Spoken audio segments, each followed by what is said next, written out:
Hi, lovely people. Thank you so much for taking time out to join me today. So, this week's blog is all about the annual performance review.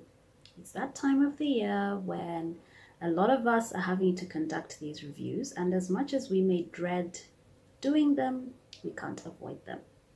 So, this blog post is going to give you some insights, something to reflect on, and 3 key tips on how you can make your performance reviews more constructive and more helpful overall for both you and your team member. Before I get into the 3 tips, I want to share my perspective on annual performance reviews because I think for a lot of us, the experience is stressful and tense and nerve-wracking, like I said, because we kind of approach it like a battle.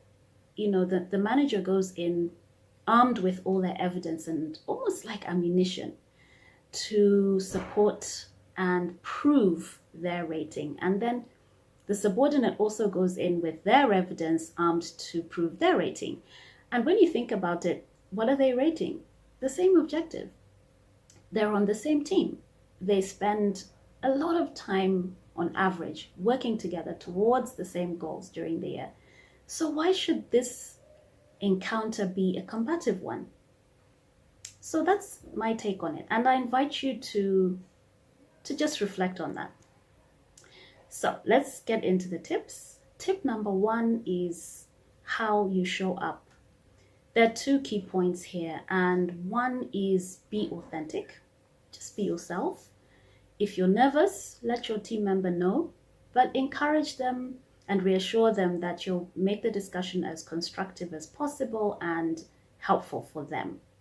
The other thing is to have some empathy, because remember that your team member is probably as nervous, if not more nervous than you are.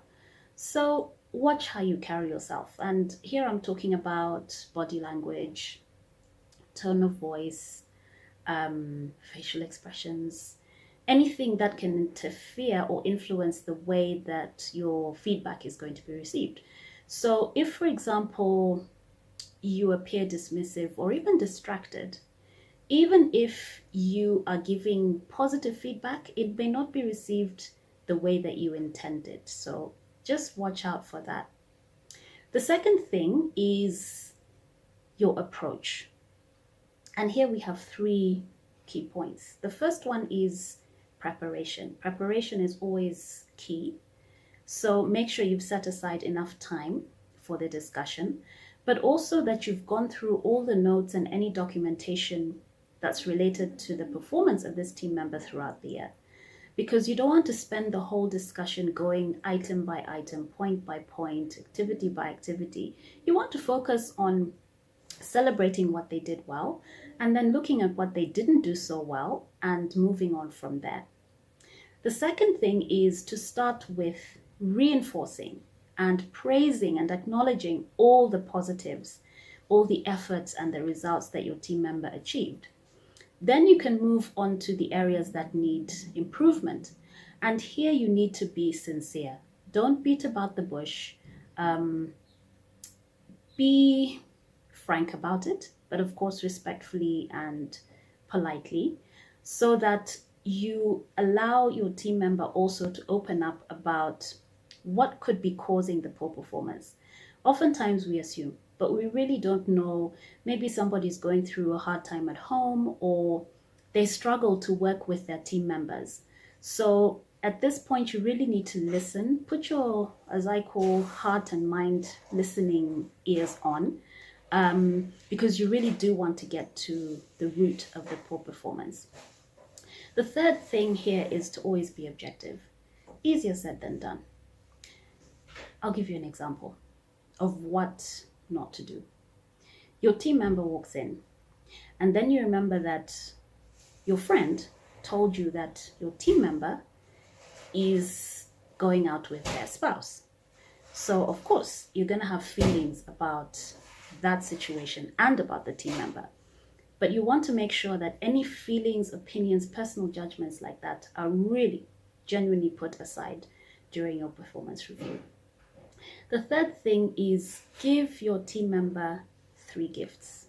The 3 gifts are encouragement. You want to encourage them to keep up the good work and let them know that you're going to support them and you're going to prompt them to keep growing.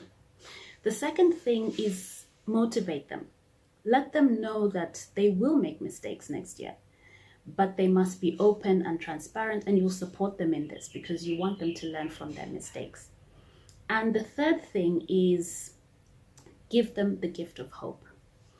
Now, how do you do this? You encourage them as an individual to come up with ways in which they can grow and improve their performance.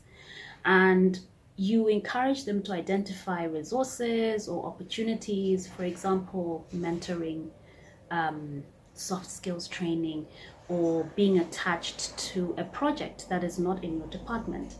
Any opportunities and resources that will help them to grow. But the key thing is that they identify them, and then you can guide them with things like the budget, affordability, is it feasible, is it practical, and so on.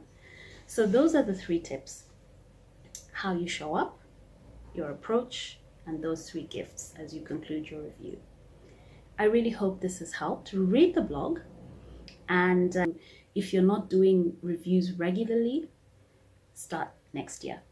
Make it a to-do on your monthly to-do list, whether it's weekly, fortnightly, monthly, whatever it is. Make sure you do them, but also document them in a format that is agreeable to your organization. And if there isn't a format, go to HR, discuss with them, and come up with one. So stay blessed, take care, and have an awesome weekend.